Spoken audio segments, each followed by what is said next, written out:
Christina. Et aujourd'hui, on reçoit Hélène Astier. Allô Hélène? Allô! Ça va bien? Ça va super bien. Oui, je voulais qu'on te reçoive parce que tu as un cheval un petit peu particulier. Moi, je le connaissais, là, dans le fond, quand j'ai commencé à travailler au Bonanza. C'est le premier cheval que j'ai monté, en fait. Ah oui, ok, je savais même pas. Ouais, je savais que ça. Je ne pouvais pas t'en parler avant. Puis je pense que la technique, tu sais, j'arrivais là pour travailler, là, on ne le donnait pas à des clients, ce cheval-là, sauf pour travailler au sol. Je pense que leur technique, c'était de ne pas nous le dire, que le cheval pitchait le monde à terre. Puis vu que je le savais pas, ça s'est comme bien passé. Puis toi, je sais que tu l'as eu en demi-pension longtemps au début, puis tu le montais, là, ton cheval, ça allait super bien. Ouais, c'est pareil, on m'avait rien dit. Puis c'est ça, quand je l'ai eu en demi-pension, j'ai mis une selle, puis je suis partie me promener. Puis j'ai vérifié les petites vérifications de base, mettons, il tourne à droite, à gauche, il s'arrête, puis ça allait bien. On t'en avait pas parlé, je pense, que c'était arrivé. On m'avait rien dit, genre rien du tout. On m'a dit, ah oui, tu le fais en demi-pension? Bah oui, pas de problème. Et c'est ça. Donc c'était un peu particulier. Puis en plus, c'était une période où il était à vendre. Mm-hmm. Il voulait pas le garder, mais il m'avait dit, oh, parce qu'on n'a pas le temps de s'en occuper, ce qui était le cas, hein, mais j'avais pas plus de détails que ça à ce moment-là. Je suis arrivée là-dedans super relax. Et puis... Tu l'as eu longtemps, là? Un bon 6 mois, je pense. Peut-être, non, pas 6 mois. La demi-pension, elle a duré... en fait, elle a duré même assez peu de temps. Ah oui? Je pense que c'est parce que je l'ai pris en demi-pension parce qu'il y avait le cheval de ma soeur qui était là. Puis entraîner un cheval à deux, c'est compliqué. Ah, on va essayer. Oui. Et donc, je me suis dit, bah, pourquoi je prendrais pas un cheval en demi-pension? Comme ça, on pourra faire une sorte de rotation, quelque chose. Et puis, Dakota est dans le même package que Kartak, ce cheval de ma sœur. Et Dakota, il venait toujours me voir, super curieux, c'est un cheval super proche de l'humain et tout. Donc j'étais un peu attirée par ce cheval et je me dis, bah, let's go, je vais le prendre, je vais voir s'ils sont ouverts à la demi-pension, personne ne fait rien avec, donc pourquoi pas, donc je demande, voilà, on commence la demi-pension. Et je savais qu'il était à vendre, mais moi à ce moment-là, j'étais pas résidente permanente au Québec, je savais pas du tout à quoi allait ressembler ma vie, donc j'étais arrivée au Québec il y avait 6 mois, un peu plus. Donc j'étais pas trop genre oui je vais m'acheter un cheval, je me disais oh j'ai un demi-pension, c'est parfait. Et donc je prends un demi-pension, puis la propriétaire de l'écurie me dit oui, de toute façon t'as du temps devant toi, on va pas le vendre, on l'a mis à vendre comme ça, mais on le vendra pas avant le printemps, donc tu peux profiter de ta demi-pension. Et puis en fait, ce qui s'est passé, c'est que elle est partie en vacances, ils avaient pas enlevé l'annonce, et il y a quelqu'un qui vient pour le voir, genre ok on veut l'acheter, et puis la fille qui gérait à ce moment-là a pas dit non, puisque a priori il était à vendre. Donc, et les personnes qui viennent le voir, moi ça m'avait choquée, je sais pas là pour vous, mais ils viennent, puis ils le regardent de loin, alors qu'ils le montent pas, ça je peux comprendre, mais genre ils le caressent pas, ils le touchent même pas, ils le regardent de loin pendant 10 minutes et ils disent ok on va l'acheter. Donc ouais, il est beau, là c'est un paint, donc évidemment il est flashy, les gens aiment ça, mais comme, moi ça me rassurait pas, surtout qu'il coûtait rien là, il coûtait vraiment pas beaucoup d'argent. Je me disais oh mon dieu. Tu t'étais attachée déjà. Puis je m'étais, ouais je voulais pas me l'avouer, mais je m'étais déjà attachée à sa personnalité et tout. Et là, et donc il est vendu, mais il est encore à l'écurie parce qu'ils avaient pas de trailer avec eux, donc évidemment il fallait organiser le truc. Et moi, mais j'étais défaite. et donc, mais bon, c'est ça qui est ça, tu sais, j'ai pas non plus dit, ah non, mais moi j'achète. À ce moment-là, j'étais bon, bah c'est foutu, quoi. Et en même temps, bah, je continuais à aller à l'écurie, parce qu'il y avait le cheval de ma sœur, on continuait un peu notre truc. Et à chaque fois que j'allais dans le package, mon cheval, Dakota, la tête sur mon épaule qui voulait pas me lâcher, genre, mais pourquoi tu me prends pas avec toi? C'était horrible, genre c'était hyper culpabilisant, genre, et puis... Il t'a choisi. Ouais, vraiment. Et en fait, c'est ma sœur qui a fait un peu le move et qui a appelé la propriétaire de l'écurie et qui a dit, bah là, la demi-pension était supposée durer plus longtemps, etc., nous, on prend le cheval, puis on le met en pension chez vous. Donc, est-ce que ça vous va? Oui. Et donc, elle a fait canceller la vente, et puis c'est comme ça que Dakota est vraiment rentrée dans ma vie. Et donc, j'ai pris cette responsabilité que je pensais vraiment pas vouloir prendre à la base, et que en fait, j'ai adoré depuis le départ. Mais donc, comme on disait, jusque-là, je montais mon cheval en balade, tout se passait bien. C'était un cheval nerveux, mais pas non plus ingérable, etc. Et finalement, je pense, quelques semaines après l'achat, genre mes parents viennent nous rendre une visite au Québec. On se dit, on va faire une balade, machin. Je monte mon cheval, on part juste pour traverser la carrière qu'elle vers les trails, comme on avait déjà fait plusieurs fois. Et là, mais explosion, le cheval part en gros rodéo, mais dans la neige, pour pas de raison, il y avait rien, il y avait pas de... Est-ce que c'était la première fois que tu le montais depuis que tu l'avais acheté, non? Depuis, oui, je pense Plus depuis que je ou moins, l'avais oui, acheté, ouais, c'est c'était ça. plus ou moins ça. Genre, au moment où les papiers sont réglés, tout est beau, etc. Parce que je le montais pas à chaque fois, on faisait beaucoup de travail au sol aussi. Et là, c'est la première fois, je dis, ah ouais, c'est un beau temps pour une promenade. Et là, mais, au rodéo, mais intense, quoi. C'est pas, parce que dans mon histoire, j'ai un bon niveau à cheval, j'ai monté beaucoup de jeunes chevaux, j'ai débourré pas mal de chevaux.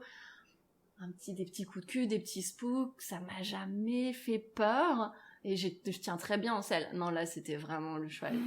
Les quatre pieds dans les airs, et puis... Moi, je l'ai jamais vu faire, mais ça a l'air que ça marchait pas. Là. Ça marche pas parce que lui, en fait, se jette jusqu'à ce que il va se jeter sur les parois, sur les barrières, il va se jeter sur quelque chose. Enfin, il est dangereux pour lui-même, en fait. C'est hyper intense.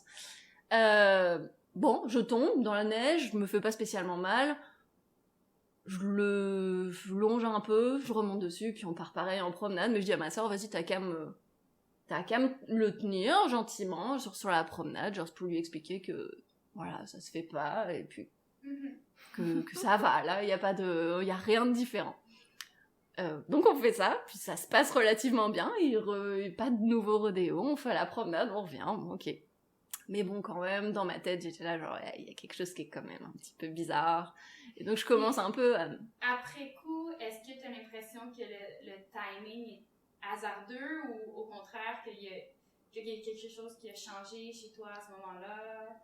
Je sais pas ce qui a pu changer, je me suis posé 25 000 fois la question, qu'est-ce qui était différent? Est-ce qu'il faisait plus froid? C'était l'hiver. Ça a été un de mes trucs, parce que au travers de toutes mes explorations, j'ai cherché 20 000 raisons. Est-ce que c'était parce qu'il y avait du monde à côté au sol, à pied? Ça pouvait être une raison aussi. Parce que ça s'est répété un petit peu, c'est pas la seule fois évidemment qui m'a fait du rodéo. Il y avait... Mais moi, je me sentais pas différente, je me sentais relax, je me sentais en confiance, j'étais pas stressée. Je sais pas. Honnêtement, je sais pas. Mais bon, j'ai quand même commencé à investiguer sur qu'est-ce qu'il y avait chez lui, là. Alors, évidemment, premier truc, c'est, vétérinaire, est-ce que, a priori, il y aurait quelque chose? Il était quand même suivi. Ostéopathe me dit rien de particulier, mais bon, est-ce que... Voilà, c'était très, très secret. C'était pas l'époque où les professionnels échangeaient beaucoup non plus. On disait oui, je fais un traitement à ton cheval, et puis ça va, tu vois. Donc, j'ai pas beaucoup d'infos, et puis globalement, tout le monde me dit non, c'est vraiment comportemental, faut vraiment le redébourrer, et ça va bien aller. Donc c'est un peu évidemment la direction que j'ai pris. Et puis voilà, moi j'avais un peu d'expérience en Parélie, comme je disais, j'avais monté pas mal de jeunes chevaux, donc je me dis je suis super confiante dans mon truc. Je vais le faire. Je vais le faire, ça va super bien aller, et tout ça. Donc on commence évidemment, on continue le travail au sol qu'on faisait, on essaie de s'améliorer, machin, et puis de temps en temps je recommence, on remet une selle, on remet un truc, ça va, tu remontes, tu fais du pas, ça va, machin, puis un jour tu lui demandes à reculer, puis là il explose. Tu sais pas pourquoi, encore une fois. Ça allait bien pendant un certain temps, tu pensais que t'étais sur la bonne voie. Ouais, au niveau du travail, tout ce qui était travail à pied, etc., j'avais des super belles évolutions. Il était toujours content de venir travailler. Enfin, un cheval, c'est le cheval qui vient te chercher à la barrière, là, il voit ta voiture, il fait comme « Ah, yes, ok, elle est là !» tu sais, il est pas du tout réfractaire à être avec toi. J'arrivais à le sceller sans problème. C'était vraiment, genre, j'avais des explosions complètement random en selle. Mais est-ce que t'arrivais à avoir une séance complète en selle où ça allait bien? Non. Okay. C'était comme... Bah, à part les premières randonnées que j'avais fait, après, j'ai pu réussir à avoir une seule séance comme normale, même au pas, hein. Genre, c'était vraiment, genre, si j'avais comme 15 minutes où s'il s'est rien passé, bah, c'était gagné, c'était bien, quoi. Donc, et c'est ça, et en fait, au fur et à mesure du temps, genre, ça s'est dégradé de plus en plus, en fait, la selle. Tout le reste s'est amélioré, mais la selle, ça a toujours été, genre, de pire en pire, alors que il vivait pas de mauvaises expériences, en fait. J'avais pas l'impression, enfin, tu vois, je l'écoutais beaucoup, je faisais bien attention à bien choisir mon matériel, à essayer de... Il y avait... Mais c'est devenu de... Je peux pas faire certains mouvements quand je monte, je peux pas le monter du tout, je peux pas lui mettre une selle sur le dos, la vision du tapis commence il anticipe tout ça maintenant. Donc, et tu te dis, mais pourtant... Puis t'as fait affaire avec des entraîneurs aussi. Là. C'est ça. Après, c'est ça, au bout d'un certain temps, que je voyais que mes connaissances étaient vraiment pas assez étendues pour faire affaire avec mon cheval. Bah, je me suis dit, bon, bah ok, je vais prendre des coachs. Donc, moi, je suis très éthologie, équitation naturelle. Je voulais des gens qui soient quand même très respectueux du bien-être du cheval aussi. Donc c'est ça, j'ai eu des coachs, je l'ai emmené en entraînement. Ça a été toujours des beaux progrès, alors au sol, génial. Gestion de son émotion, génial aussi. Genre, c'est pas un cheval qui va avoir du mal à avoir des nouvelles choses, dans le fond. Maintenant, il n'y a pas grand-chose qui lui fait peur, il est très collaboratif, il est super, quoi. Mais voilà, alors en entraînement, on a réussi à lui mettre une selle sans qu'il réagisse plus, à mettre tapis, selle, sanglé, tout ça, ça allait quand même bien. Et le jour où on a essayé avec juste du poids d'un humain, bah c'était reparti. La fille qui l'a montée, elle s'est blessée pas mal. Puis donc ouais, là j'étais un petit peu désespérée à me dire bah ok, si même des entraîneurs qui ont vu des centaines de chevaux difficiles, c'est pas qu'ils n'y arrivent pas, parce que peut-être qu'éventuellement j'aurais continué un entraînement pendant 1 an ou quoi que ce soit, peut-être qu'on aurait eu un résultat, mais là je voyais pas d'issue à ça, donc bon, j'ai un peu reconsidéré encore tout le problème différemment, en me disant bon, qu'est-ce qu'il pourrait y avoir de différent, qu'est-ce que j'ai manqué en fait. Puis quand t'es au sol avec ce cheval-là, moi je le connais un peu, il y a pas l'air d'un cheval qui aurait juste pas envie qu'on le monte à la base. Non, puis même moi je lui ai appris par exemple le montoir, c'est un exercice que j'ai fait sans du tout contrainte ou quoi que ce soit, et puis aujourd'hui encore il vient se coller à moi au montoir. C'est vraiment c'est rare un cheval qui est pas à l'aise à ce qu'on le monte, il va toujours vivre une insécurité à ce moment-là. Ouais. Non, lui il est chill. Puis est-ce qu'en termes de douleur, de choses, est-ce qu'ils ont été jusqu'à le vétérinaire qui l'a diagnostiqué? Est-ce que vous avez fait des radios? Est-ce que vous avez fait toutes ces choses-là? C'est ça, c'est qu'au moment où on l'a fait, où je le faisais checker par le vétérinaire qui faisait un peu les vaccins et tout ça, c'était plus un check général comme ça, c'était est-ce que tu vois un truc qui pourrait le rendre déranger, complexe. Donc c'était pas, à ce moment-là, en tout cas, j'ai pas investigué plus parce que j'étais vraiment focalisée sur, je pense que c'est du comportement, tout le monde a l'air de me dire que c'est du comportement, et aussi, il montrait pas de signaux évidents de douleur, tu sais, il y avait pas la queue, le fouettement de queue, ou les trucs qui sont genre super genre, associés à un inconfort physique, c'était pas évident dans tous les cas. Et mais bon, en fait, il y avait quand même plein de petits trucs que je voyais pas, donc avec ma vétérinaire, au bout d'un moment, je repose la question, enfin, c'était pas la même, mais je repose la question à une autre vétérinaire, et je lui dis, mais est-ce que t'as une idée, parce que, enfin, il est toujours pas montable, et puis ça s'améliore pas.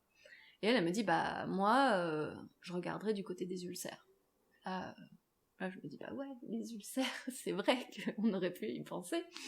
Il avait quand même pas mal de symptômes qui étaient pas hyper évidents, mais c'est un cheval, tu voulais le brosser sous le ventre, il était inconfortable, il était pas méchant, mais il était inconfortable, il a tendance à mordiller tout ce qu'il trouve. Il bâillait beaucoup, alors c'est pareil, on dit oui, mais ça peut être émotionnel, mais c'est aussi l'inconfort physique. Il y avait pas mal de choses reliées à ça, donc je me suis dit, ah bah, peut-être que c'était juste ça. Puis si t'as pris ton ordinateur puis tu t'es mis à chercher sur les ulcères, t'as dû faire « Oh mon Dieu ». Et il y avait tellement de choses reliées, ouais. Tellement. Ben, je veux dire aussi « Oh mon Dieu », la quantité de chevaux qui ont des ulcères, que ça passe inaperçu quand on regarde les recherches. Tout ce qui fait en sorte qu'un cheval a des ulcères, c'est vraiment dur à gérer au bout de la ligne. Ouais, vraiment. Mais toi, il y a du foin pas mal à volonté? En fait, on avait changé d'écurie entre-temps, donc il était plus au foin à volonté, mais il avait quand même une quantité de foin qui lui durait quand même plusieurs heures. Il avait, à part ça, il avait quand même une gestion d'écurie, il travaillait pas beaucoup, il n'y avait pas...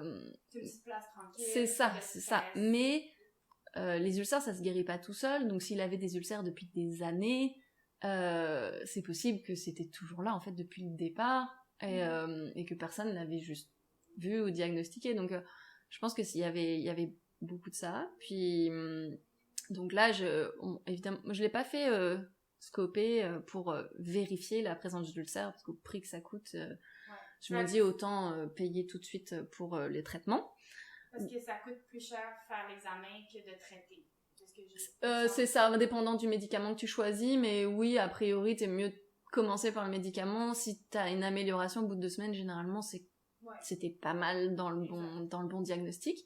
Donc j'ai suivi quand même les recommandations de ma vétérinaire, donc on a fait un premier traitement pour les ulcères, et puis là, clairement, il y a eu une grosse amélioration au niveau de son comportement, mais pas nécessairement de la selle. Okay. Parce que, est-ce qu'il avait commencé à associer la selle avec plein de douleurs, etc., et qu'il y avait des traumas qui étaient générés par cette douleur-là, qui était existante depuis des années, quoi. Ok. Ça, est-ce que c'est quelque chose que tu soupçonnes encore aujourd'hui? Je pense que c'est quelque chose que je soupçonne aussi, mais je pense que c'est un tout. Et je pense que j'arrive pas à me dire, ok, il y a une réponse et c'est la bonne. J'ai l'impression qu'il y a plein d'aspects qui sont un peu tout mélangés. Donc, ça m'a pas donné ça a été très cool au niveau de l'évolution. Je l'ai trouvé beaucoup plus calme et je suis persuadée qu'il va vraiment mieux. Ouais, mais si vous avez des problèmes avec vos chevaux, demandez à votre vétérinaire s'il y a des ulcères. Vraiment, le moindre doute en fait, parce que c'est incroyable comme ça peut être des symptômes si petits, parce que dans l'écurie où j'étais, il y avait 4 chevaux, il y en avait 2 qui avaient des ulcères. Des symptômes d'ulcères, et avec des symptômes hyper différents. L'autre cheval, c'était simplement, il voulait pas galoper. Pourtant, il avait aucun autre symptôme a priori, quoi. Ben, je pense que le chiffre, c'est comme 75% des chevaux ont des ulcères, ou 80%, c'est vraiment très élevé, là. Je pense que ce chiffre-là, c'est une étude qui a été faite sur des chevaux de course, par contre.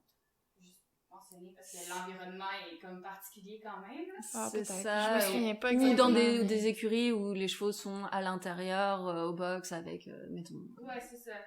Faut quand même du foin ou juste du grain, comme en Europe, où ça se fait beaucoup. Bon, c'est... Voilà, c'est... Ouais, c'est des chiffres en haut de 50%, là, fait que c'est un cheval sur 2. Et puis les études sont quand même très récentes, les ulcères, et c'est pour ça que ma vétérinaire m'a dit, mais c'est quand même assez récent qu'on est formé là-dessus, on est informé vraiment de ce qui se passe, et il y a très très peu d'études. Et même les traitements coûtent super cher finalement, et c'est pas à la portée de tout le monde, parce que tu te dis ton cheval a des ulcères, si tu veux vraiment lui donner le vrai médicament qui marche, ça coûte très très cher. Ouais. Puis pour avoir, en tout cas moi quand j'ai essayé les autres, j'avais pas eu de résultats. Moi j'ai eu des résultats corrects la première fois, et quand j'ai eu une récidive, j'ai dû y aller avec le GastroGuard, et puis là c'est vraiment, c'est un investissement, quoi. Ouais, c'est ça. C'est toute ta pension. C'est ça. Donc non, les ulcères, mais au moins j'avais avancé, j'étais contente, j'avais avancé, puis donc j'ai continué à chercher. Après je me suis dit ok, bon bah alors probablement qu'il y a la mémoire des ulcères, donc là j'ai commencé à essayer de chercher d'autres d'autres possibilités pour essayer de défaire un peu ses mémoires et donc de revenir à un entraînement, retravailler sur le comportement à ce niveau-là.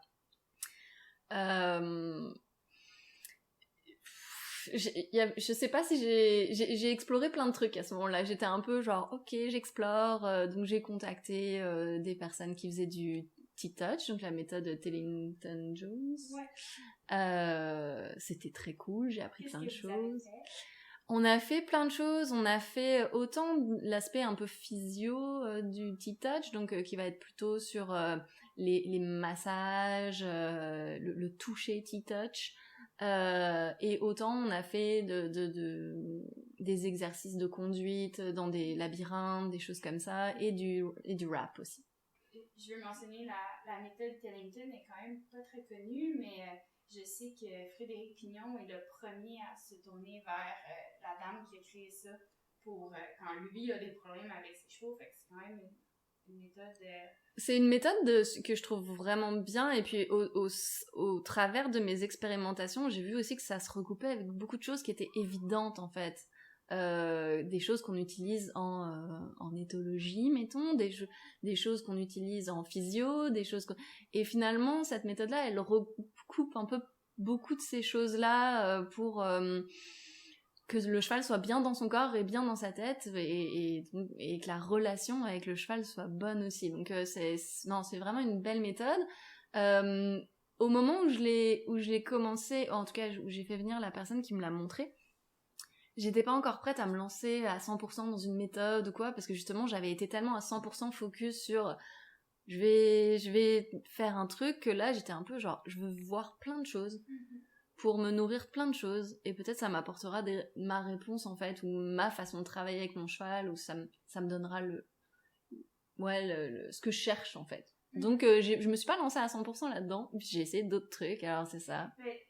Moi, pour acheter le livre, puis lu, puis même rencontrer Christiane, qui fait du T-Touch, c'est comme complexe un peu comme méthode, puis moi je trouve ça un petit peu différent en fait de tout ce qui se fait, puis faut que tu te lances, ouais, vraiment. Ouais, c'est ça, c'est de quoi de nouveau. C'est pas forcément accessible si t'as pas déjà touché un petit peu à tout. Maintenant, aujourd'hui, je le vois comme j'ai commencé par ça, finalement, je le vois avec le recul de toutes mes autres expérimentations, et je me dis, ah, mais en fait, le T-Touch, ça regroupait pas mal tout ça. Et donc, aujourd'hui, je serais un peu plus willing. En fait, maintenant, j'ai intégré des trucs à ma routine un petit peu. Pas tout, mais certaines choses. Et puis, donc ouais, ça m'a donné des petites réponses. Et je pense que ça reste une piste que j'ai envie de continuer à explorer aussi. Mais oui, c'est pas forcément accessible quand tu commences de rien et que t'as pas forcément quelqu'un pour te l'expliquer ou te le montrer. Ouais. Donc voilà, puis après j'ai essayé plein d'autres trucs. J'ai fait venir Mathias Geisen de Belgique, qui est venu pour son travail en liberté. Je sais pas si vous connaissez Mathias. En fait, de votre formation, j'ai vu la formation passer, j'ai vu les photos passer, j'en ai entendu des gens qui étaient là aussi, là, apparemment que c'est une personne superbe, là, puis incroyable avec les chevaux. Ouais, c'est un gars vraiment très simple et très très gentil, très doux. Un genre de Frédéric Pignon.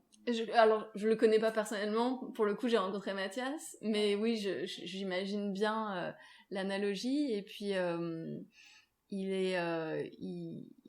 en fait il a été connu sur YouTube avec ses vidéos où en fait il monte son cheval, même d'autres chevaux, en liberté totale, donc pas de selle, pas de bride, en randonnée. Et puis là, en ce moment même, il est en train de faire une randonnée, il traverse toute la France avec ses chevaux, avec rien.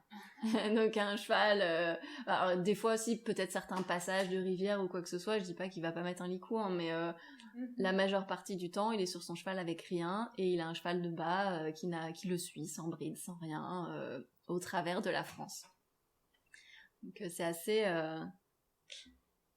assez impressionnant à voir, et je me suis dit bon, ça peut être une nouvelle piste, ce genre de travail en liberté, pas de selle, pas de bride. Mon cheval semblait avoir beaucoup de problèmes avec tout ce qui a attrait à la contrainte, le contact proche, etc. Donc je me me suis dit, est-ce que ça peut m'apporter des nouvelles réponses? Donc, Parce que lui, est-ce qu'il entraîne ses chevaux plus ou moins avec le moins de choses possibles? Alors, il a plutôt rééduqué de ce que j'ai vu. C'est pas des chevaux qu'il a eu poulain, qu'il a entraîné de zéro. C'est des chevaux qui avaient plutôt justement plutôt des traumas, et qu'il a repris avec sa méthode. Et je sais même pas si on pourrait parler de méthode, parce que c'est pas une méthode, c'est plus un état d'esprit. Et c'est plus... Ouais, Comment tu le décrirais là, dans ta perception? Parce que je comprends que c'est difficile d'interpréter. Ouais, dans ma perception, en fait, il a vraiment un état d'être très connecté au cheval, très posé, il est pas du tout dans l'anticipation, dans quoi que ce soit. Il est capable de connecter avec un cheval, ce qui était impressionnant, c'est que lors de la clinique où il est venu, il y avait 5 chevaux, tous très différents. Moi, il y en avait que je connaissais, d'autres que je connaissais pas. Il les a vus, je pense, 2 minutes quand ils sont dans le ring tout seuls. Les chevaux, avant qu'on interagisse avec eux, il était capable de te dire la personnalité de chaque cheval. Mais avancé, comme. C'était pas genre, oh, lui, il est un peu ci ou ça. Non, mais c'était vraiment assez impressionnant, ouais. Et après, lui, il a fait un join-up avec tous ces chevaux-là en un rien de temps, avec mon cheval qui courait partout comme un fou, super stressé et tout ça. Genre 5 minutes après, il marchait à côté, la tête basse, il lui courait après, s'il courait, il le suivait, mais... c'était assez... Et tout ça dans la douceur et la confiance, et c'était super beau, mais il n'y avait pas une méthode. C'était pas genre... Comme, mettons, si on suit plus la méthode Parelli, on va réaliser le join-up de cette façon. Non, là, il y avait vraiment un état d'être, reconnaître le cheval pour ce qu'il est, et puis interagir en fonction de ça, quoi. Et sinon, c'était super beau. Alors, il n'est pas monté non plus sur Dakota. Il a vu que la vue du tapis aussi était assez traumatique, juste ça. Mais en liberté totale, il lui a mis le tapis sur le dos, il a demandé de venir pour avoir le tapis sur le dos, et ça, c'était dans de 2 jours, quoi. Donc peut-être que s'il était resté, il aurait trouvé la solution. Mais... Probablement. En tout cas, il aurait peut-être redonné à mon cheval la confiance par rapport à beaucoup d'outils et peut-être tout ça. Lui, il aurait vraiment aimé continuer à travailler avec mon cheval. Il m'a proposé de venir en Belgique avec Dakota pour passer plusieurs mois chez lui. Mais évidemment, c'était un peu cher, surtout. Un peu compliqué, un petit peu cher de l'emmener là-bas. Juste le voyage, je sais pas lui comment... S'il le faisait gratuitement ou pas, mais se rendre... Je lui ai dit que ça me coûtait moins cher de le faire vivre au Québec et de le payer un salaire pendant 3 mois que d'amener le cheval, oui.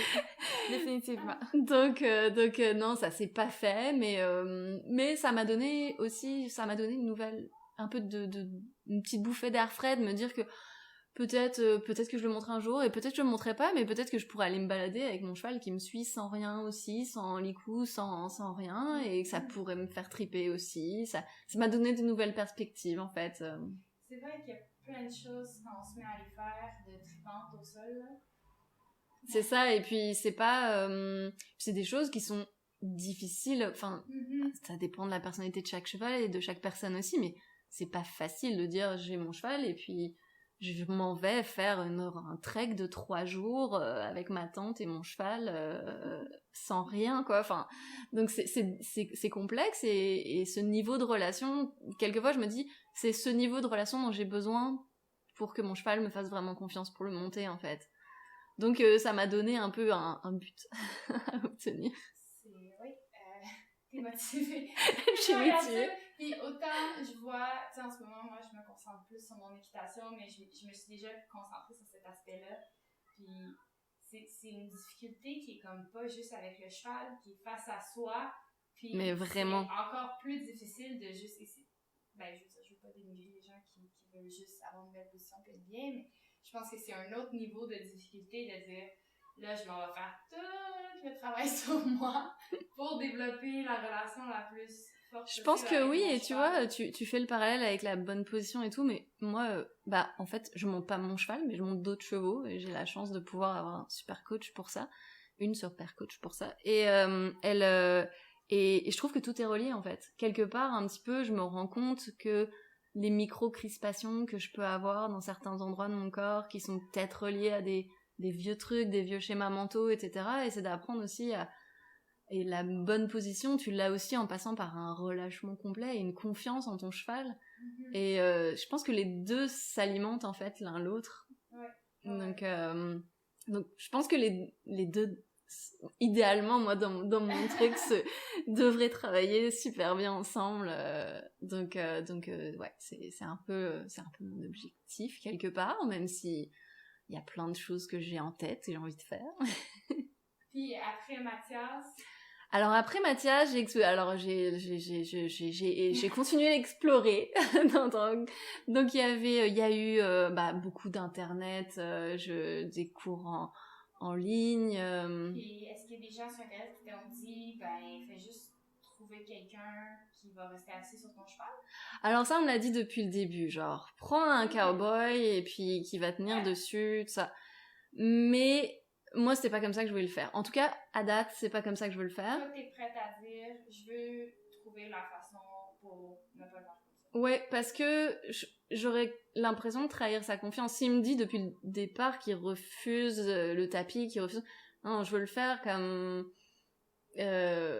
parce que j'ai essayé cette méthode de dire, ok, je te mets la selle, ok, on te met du poids, ok... ça s'est jamais amélioré non plus. C'est ça s'est pas amélioré. Même encore dernièrement, on a refait avec un mannequin rempli de sons pour dire ok, bon, le surfait, on peut mettre le mannequin, etc. Il le tolère, je veux dire, il va faire quelques petits bucks, et puis éventuellement il le tolère, il est capable de marcher, trotter, galoper avec. Nerveux, mais géré. Mais tu refais une séance la semaine suivante, puis il est tout nerveux même à l'idée de rentrer dans le ring, tu vois.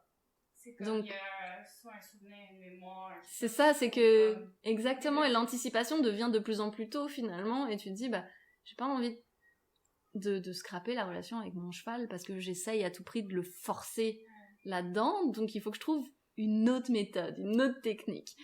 Donc... Moi, j'ai une question qui a rapport avec notre podcast de la semaine dernière, qui va sortir la semaine dernière. La semaine d'avant. Oui, c'est ça fait beaucoup de sens ce que je dis. Est-ce que tu as déjà pensé faire une communication animale avec lui? Alors oui, ça a été justement un sujet qu'on a évoqué avec ma coach, parce qu'on voyait bien qu'on progressait pas. Pas vraiment en tout cas. Donc elle m'a dit, est-ce que tu as pensé à faire ça? Et je lui ai dit, il y a déjà plusieurs personnes qui en ont fait avec lui, notamment la personne chez qui il a été en entraînement pendant un bout. Mais c'était toutes des personnes qui le connaissaient. Donc qui ont, pour moi, même si je pense pas que ce soit conscient, qui projetaient peut-être ce qu'elle pouvait voir chez lui aussi en tant qu'humain. Donc il y avait... On en a parlé dans le podcast à quel point c'est difficile de faire de la communication animale avec des animaux que tu connais, parce que justement ton cerveau, c'est moi qui dis ça. Non, mais c'est en tout cas moi c'est, je pense que les personnes étaient de très bonne volonté, et c'est pas du tout, je remets pas ça en cause, et je pense qu'elles ont vraiment perçu des choses, mais moi j'avais du mal à y croire parce que je trouvais qu'il y avait un travers là-dedans, il y avait quelque chose qui fonctionnait pas pour moi, mais je me suis dit, quitte à explorer des affaires, je suis dans l'exploration, allez, j'appelle des gens en communication animale, et donc moi j'ai contacté des gens en France, enfin des Français, dont une en France, et puis d'autres en Floride. Des gens qui ont eu des références, qui ont eu des bons commentaires. Alors, une personne que je connaissais d'une autre personne, donc pas de référence en particulier, mais un bon feeling, et puis un couple en fait de personnes qui eux vraiment la référence, commentaires, etc. Donc c'était pour ça que je les avais contactés. Qu'est-ce qui en est sorti? Alors c'est assez intéressant parce que les deux communications ont été très très différentes, des méthodes très très différentes d'approche, etc. La première communication, ça a été très philosophique, un petit peu. Est-ce qu'ils t'ont demandé des photos? Ouais. Des photos particulières ou juste comme une photo? Des photos où on voit bien l'animal tout seul, où on voit ses yeux, son nom, son âge et plus ou moins où il habite. Okay. C'est tout ce qu'on m'a demandé. On m'a rien demandé de plus.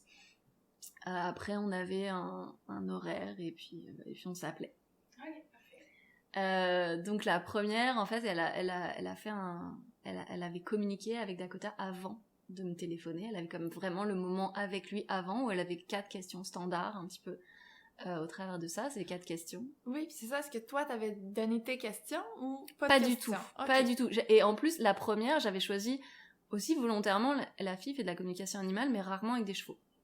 Ok. Donc c'est pas une fille du monde équestre, elle connaît pas spécialement ça, elle fait de la communication animale, globale, et c'était pas travesti par oui, moi je pense que si il bug, c'est peut-être autre chose. J'aime ça, Quoi. t'es super dans l'exploration, C'est ça, et puis tu vois, communication animale, j'aurais pu en faire une. Non, j'en ai fait 2. Parce que je voulais vraiment... Quitte à essayer quelque chose, tu vois, j'étais comme, ok, on l'essaye, on est all-in. Ok, donc elle a fait la communication avant. Qu'est-ce qu'elle C'est fait? ça, en fait, là, des premières questions, puis les questions, c'est est-ce que tu vas bien? Est-ce que tu vas bien dans ton corps? Comment tu vas? Comment est ta nourriture? Est-ce que tu es satisfait? C'est quoi ta mission auprès de ton humain? Parce que selon sa vision à elle, chaque animal a une mission vers un humain. Et la dernière question, je m'en rappelle pas comme ça, mais... et donc elle communiquait avec lui pour vérifier s'il acceptait et qu'il réponde à toutes ces questions avant même de m'appeler. Donc déjà, quand elle m'a appelée, elle m'a fait le résumé de ce que mon cheval venait de lui dire déjà. Et c'était assez fou à quel point elle avait mis le doigt sur sa personnalité. Donc une fille qui connaît pas ça les chevaux, qui a juste quelques photos, qui me connaît pas, qui ne suit pas ni mon Facebook, ni mon Instagram, ni rien, et qui te dit oui, ton cheval il est arrivé un petit peu nerveux, à regarder un petit peu partout, assez arrogant quand même. Tu vois, Joyce qui rigole, qui le connaît. C'était vraiment...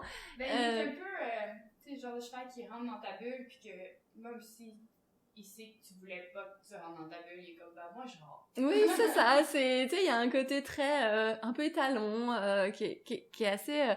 et elle l'a capté tout de suite. À la fois le côté nerveux, à la fois le côté un peu intense.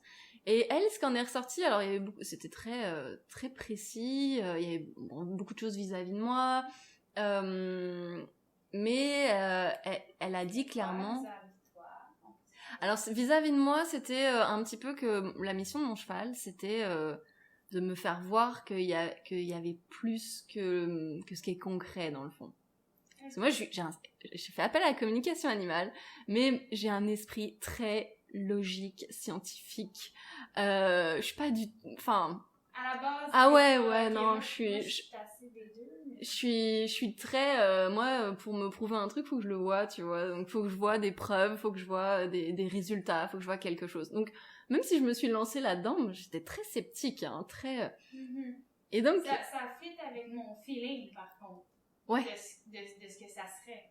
Ouais, bah oui, parce que tu cherches un petit peu les trucs de, bah attends, comment c'est possible que ils aient vu ça, ils aient perçu ça. Ouais, puis avant, au Bonanza, je veux dire, on l'avait le cheval, là, fait que c'est sûr qu'on s'était posé la question, mais ça, comme je dis, ça fait avec mon feeling. Exactement. Et ouais, donc elle me dit ça, que j'ai des douleurs dans le haut du dos. T'as des douleurs dans le dos de toi? Ouais. Elle me dit ton cheval est un peu bloqué du dos et il dit que toi aussi t'as beaucoup de douleurs reliées à des choses qui t'appartiennent pas. Il faudrait que tu fasses traiter ça. Ce qui est assez drôle, c'est que le bilan de cette communication-là, en tout cas, c'est que je me suis pas dit, ah, ok, je prends tout pour argent comptant, et puis ça, qui est ça, et je devrais faire ci, je devrais faire ça. Mais je suis allée voir un ostéopathe pour moi, suite à cette conversation, en me disant, c'est vrai que ça fait quand même des mois que je me dis qu'il faudrait que j'aille voir quelqu'un, et que ça m'a vachement aidée, en fait. Donc, ça a apporté quelque chose. Donc, pour moi, c'était positif. Et ça, donc, le compte-rendu de cette communication est assez long. On a passé 1h30 à parler, à poser des questions, etc. Et Dakota, dans le fond, ce qu'il disait, c'est « Je veux peut-être bien être montée, mais sans selle. Et seulement si ça te rend service. Comme il faut que ce soit utile. Tu peux pas m'utiliser. Je suis pas domptable, je suis pas... à ton service, en fait. Je veux pas être domestiquée. Je veux bien te rendre service parce qu'on a une relation, mais je veux pas être domestiquée, je veux pas être forcée. Spécial.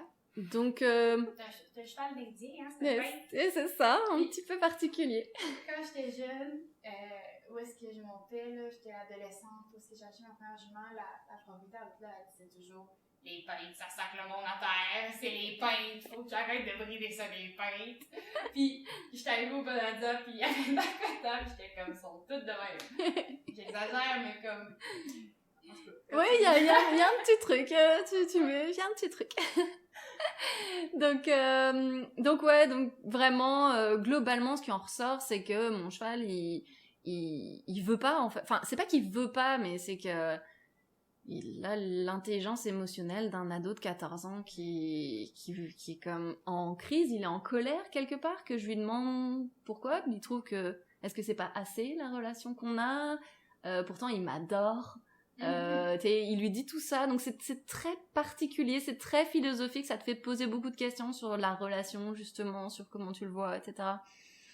Donc ça c'était la première, mais ça m'a permis d'aller chez l'ostéopathe et ça a débloqué des trucs, donc c'est là je pense que j'ai vu ton post puis que je t'ai écrit puis que j'étais comme c'est bien intéressant, où est-ce que t'es rendu dans ta quête avec ton cheval, et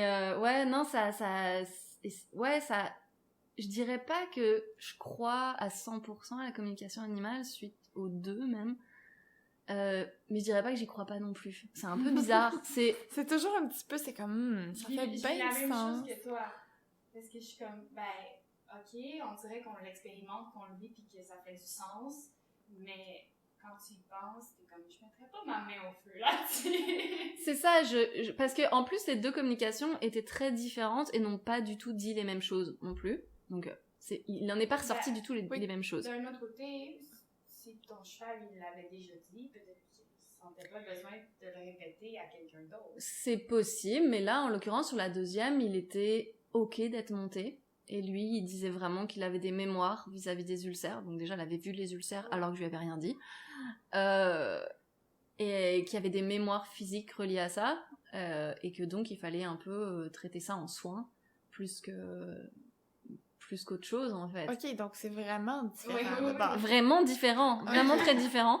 Elle a dit d'autres choses. Donc la deuxième, elle a vu aussi des problèmes de vision. Donc elle dit sa vue n'est pas parfaite, pareil, à voir en soins, donc en soins énergétiques en l'occurrence. Donc encore une fois, c'est quelque chose, est-ce que t'y crois pas, tu sais pas trop. Est-ce que c'est ça? En fait, ouais, eux, c'est les deuxièmes, ils font communication et soins. Donc là, c'était lundi dernier. Donc ça fait France. Floride, mais Floride. Oui, ils sont français, ouais. Ouais, j'ai hâte là, de faire mes traitements d'ostéo à distance. Là. Faut que je me forme.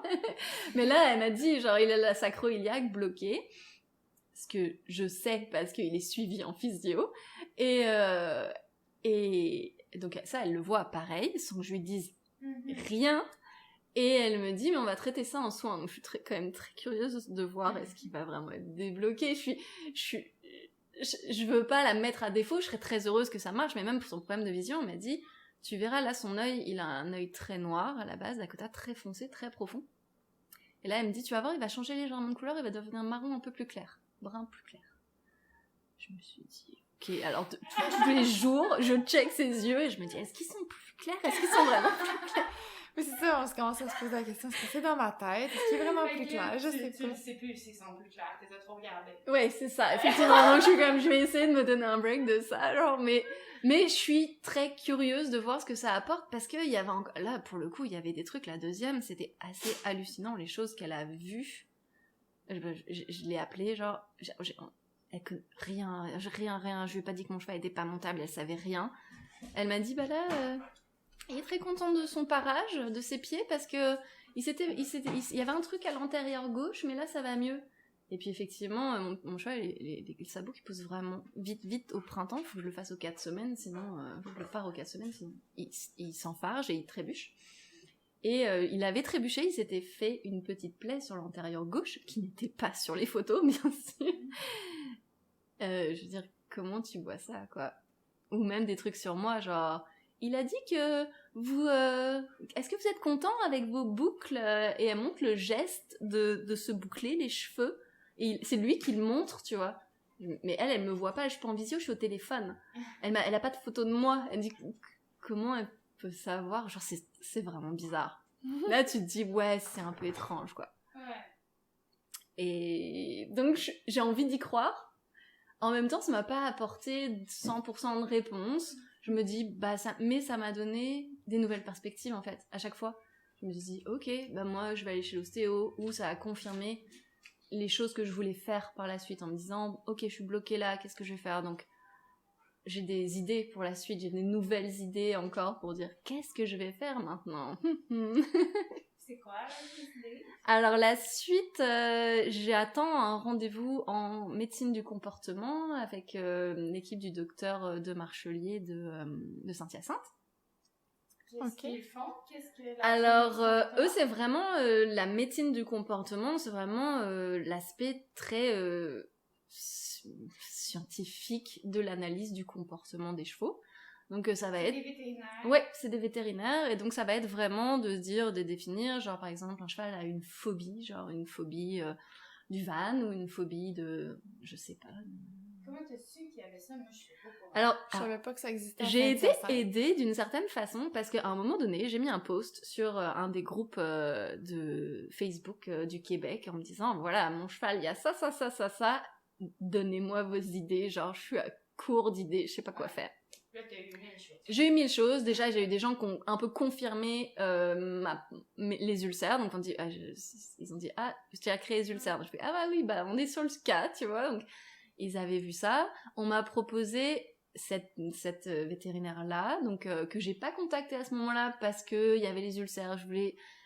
Donc là, je me dis, j'en suis là, j'ai envie de contacter, donc j'attends son rendez-vous. La personne qui t'a référé pour ça, est-ce qu'elle avait une histoire, Elle m'a dit, perds pas ton argent, va là-bas. Ok.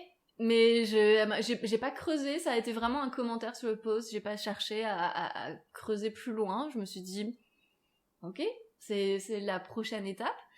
Et une autre personne qui m'avait conseillé l'EMDR pour les chevaux. Donc l'EMDR, c'est quelque chose qu'on utilise pour les humains, ça s'appelle eye movement, machin, je sais pas quoi, qu'on utilise en hypnose en fait. Ok, ouais. Mais globalement, c'est la stimulation du cerveau droit et du cerveau gauche pour défaire des traumatismes.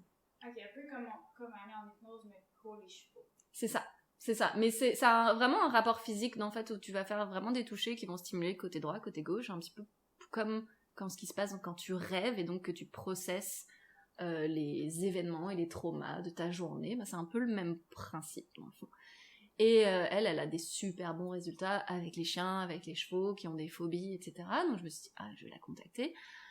Je l'ai contactée, elle m'a dit, mais elle est vétérinaire aussi. Mm-hmm. Elle était vétérinaire. Maintenant, elle est plus en holistique. Mais elle m'a dit, commence avec Saint-Hyacinthe, et après, en fonction des résultats que tu as avec le plan qu'ils vont te donner, on verra si on continue avec le MDR. Mon Dieu, j'ai tellement hâte qu'on ait les nouvelles de ça. Donc c'est ça, c'est un petit peu la suite. En plus, là, tu t'en vas vraiment vers le côté scientifique de la chose. Ouais. Là, tu l'abordes vraiment moins d'une façon c'est ça. comme avant. Ouais. Là, c'est vraiment plus scientifique. Il y a aussi éventuellement des traitements. On a commencé à essayer de le mettre. Est-ce qu'on se remet sur le chill? Est-ce que ça va pouvoir l'aider à ses anxiétés, ses anticipations? Juste, mettons, pendant que tu travailles. Ouais, c'est ça. Ou même en fond, parce que c'est quand même un cheval qui est anxieux un petit peu tout le temps. Mm-hmm. Est-ce que ça l'aide? Pour l'instant, ça donne pas des résultats impressionnants, mais... Il aime l'humain, mais il aime l'humain aussi parce qu'il aime être stimulé, il aime interagir avec quelque chose. Il veut... Ah non, mais c'est ça, quand je te dis, il vient me chercher à la porte, là, c'est vraiment pas... C'est un cheval qui a besoin de faire des trucs, qui a besoin d'être occupé, il a besoin d'être stimulé, ouais. Puis tout ce processus-là, ça a été fait sur combien de temps? Ça fait combien de temps que tu l'as? Ça a été super long, parce que alors, clairement, c'est de ma faute, mais je pense que j'avais sans doute besoin de passer par toutes ces étapes de on fait rien ou on est frustré, mais je l'ai acheté en 2013, fin 2013 je pense. Oh, 2013? Ouais, 2013. Et 2013, Je pense que mon cheval était au Bonanza, non? Ouais. Peut-être 2014, non? Bah, je crois que c'est fin 2013, genre vraiment décembre, Ah, genre. wow, ok. Fait que peut-être probablement que je le connais moi aussi, d'abord. Mais j'ai pas de souvenir. Ouais, mais à la fin, toi, tu faisais juste donner un petit peu de cours, là. Bah, c'est ça, parce que même nous, on se voyait pas alors que j'étais là régulièrement. C'était Ouais, pas peut-être. beaucoup. Mais le cheval, je pense que je le connais, mais j'ai jamais entendu parler de l'histoire qui était spéciale comme ça. Ben, c'est ça, parce que c'était secret au début. Ben, même, je pense qu'on n'a pas parlé tant que ça, là. Je me rappelle juste qu'on était sûr avec toi que, tu sais, c'était la bonne personne, puis vu que t'anticipais pas, puis là, la journée que tu l'achètes, bang à terre, c'était comme, ok, ce cheval est juste spécial. Ouais. Ouais, il y a quelque chose. chose. Peut-être qu'il, je sais pas, peut-être qu'il est tellement bright qu'il s'est dit, je veux que ce soit elle qui m'achète, fait que je sais pas. Moi, rien n'est impossible. Rien n'est impossible avec Dakota. Je suis étonnée, surprise à chaque fois, mais tu vois, ça fait quand même des années, et puis on a construit une relation. Alors après, c'est sûr, on fait plein de trucs, hein, je m'ennuie pas. J'ai envie de le monter, éventuellement, parce que c'est mon cheval, puis je le trouve tellement hot que j'ai envie qu'éventuellement on puisse faire de la selle, mais on fait tellement de trucs au sol que je tripe aussi, et puis j'ai encore tellement de choses à explorer, quoi. Puis s'il pourrait avoir la même énergie qu'il y a au sol en selle, il serait super. Ah, il serait incroyable. Ouais. Il serait génial. Il est tellement sensible, tellement... Mais, fait que dans le fond, ce cheval-là est peut-être la preuve que des ulcères, ça peut mener loin, là, parce que, je sais, on suppose que c'est une partie du problème, en tout cas, là. Ouais, c'est ça, parce qu'il y a eu d'autres analyses que j'ai faites suite aux ulcères, quand même, parce qu'après, j'ai commencé à le faire suivre en physio. On a fait une radio de son dos, bah peut-être pas au grand complet, mais une radio de son dos, on n'a rien trouvé de majeur. Je dis pas qu'il est 100% parfait, mais parce que tu te dis, ah bah oui, des kissing spines, ça pourrait être ça aussi. C'est exactement ce que j'allais dire, ça a probablement déjà été une solution potentielle, là, mais... Exactement, tu vois, bah c'est pas ça. Après, on n'a pas pu voir les lombaires non plus, faudrait que je l'emmène à Saint-Hyacinthe pour faire le gros scan au complet. Ouais. Il démontre vraiment pas de signaux de douleur physique reliés à ça, tu vois, parce que sinon, je veux dire, tu lui mettrais un surfait, il y aurait pas de problème. Ouais. Mais là, où est-ce que la médecine en comportement, c'est à Saint-Hyacinthe, c'est de la même Ouais, bah pour l'instant, là... Non, pour l'instant, avec le Covid, c'est une consulte à distance. Okay. Et eux, alors avant, je sais pas, je voudrais pas dire de bêtises non plus, mais je crois qu'ils pouvaient se déplacer éventuellement en fonction, parce que comme c'est du comportement, c'est pas toujours facile. Le cheval, il change beaucoup de comportement quand il est c'est ça. Donc ça passe, je pense, par beaucoup de... Elle m'a dit un grand questionnaire où on va vraiment, tu sais, décortiquer tout le truc, de quoi il a peur, genre noter de 0 à 10, mettons, comment il est par rapport à la tâche, au pansage, au tapis, à la selle, à la carrière, je sais pas, genre.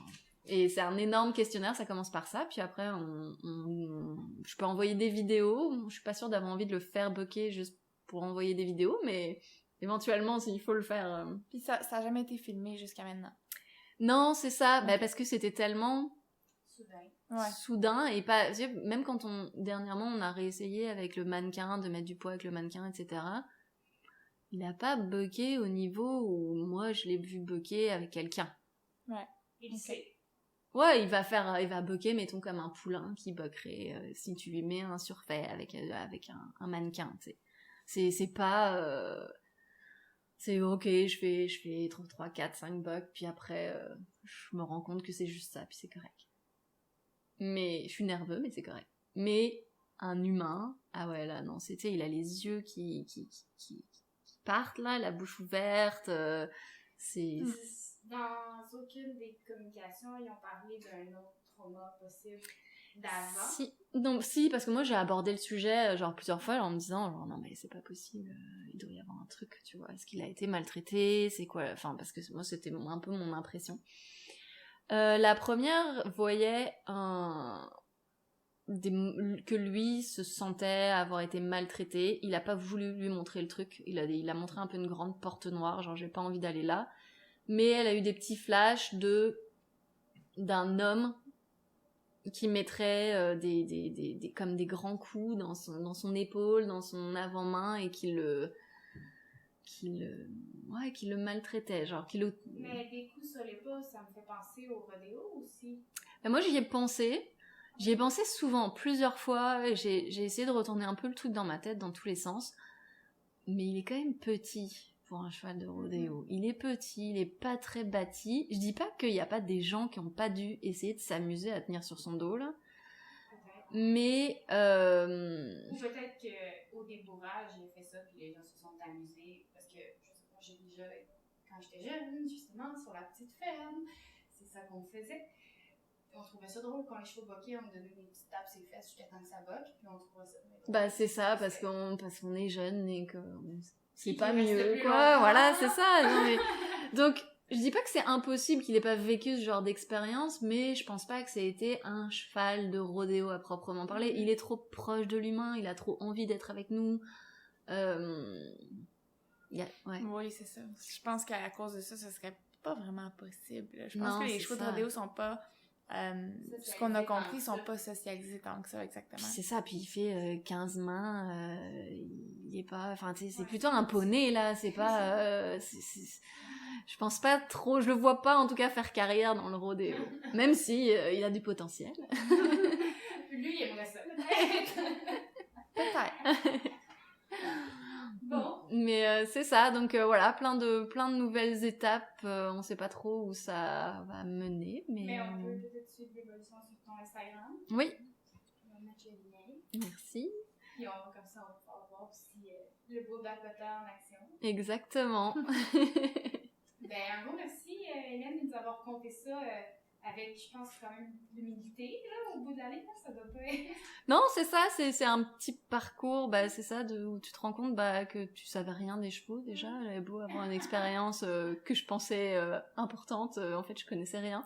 Je suis sûre que t'es pas la seule qui est dans cette situation-là. Il y a beaucoup de gens qui ont probablement des problèmes, peut-être pas aussi graves, mais dépendamment, peu importe le degré, mais un problème qu'ils n'arrivent pas à trouver le bout de ce problème-là. Fait que je pense que ça fait que... C'est ça, mais je pense que en persistant et puis en cherchant et en se posant toujours plus de questions, peut-être que je le montrerai jamais, mais je pense que ma relation, ce que je fais avec lui, ça évolue à chaque fois un peu plus loin, et donc si on a des problèmes, c'est ça, regarder un peu en dehors de la boîte et se poser un peu les bonnes questions pour essayer des choses, en fait, juste essayer des trucs, quoi. Au prochain Tu montes d'autres chevaux aussi, donc ta confiance de cavalière, ça va... Oui, c'est ça, je peux avoir du plaisir avec d'autres chevaux et de pas rester sur je suis tombée et donc j'ai une crainte, c'est ça, non, je suis pas là, et justement c'est un peu l'idée de pouvoir aussi vivre ça bien et de kiffer aussi, parce que c'est cool de monter. Il y a un plaisir. Oui, tout à fait. Non, je m'en allais dire, le prochain podcast qu'on va te recevoir, c'est quand on va avoir trouvé la solution, puis tu vas pouvoir partir en randonnée avec ton cheval. J'espère que ce sera pas dans 8 ans, quand même. J'espère aussi, je sais pas, on va être où. Je sais pas si on va toujours avoir un podcast dans 8 ans, mais bon, on va voir. C'est fun, Peut-être. En tout cas, un gros merci à ceux qui ont écouté jusqu'à la fin. Si vous avez d'autres idées pour Hélène, je suis sûre qu'elle apprend les idées. Vraiment, vraiment, contactez-moi, je suis ouverte. Un gros merci d'avoir été à l'écoute, et puis on se réentend la semaine prochaine.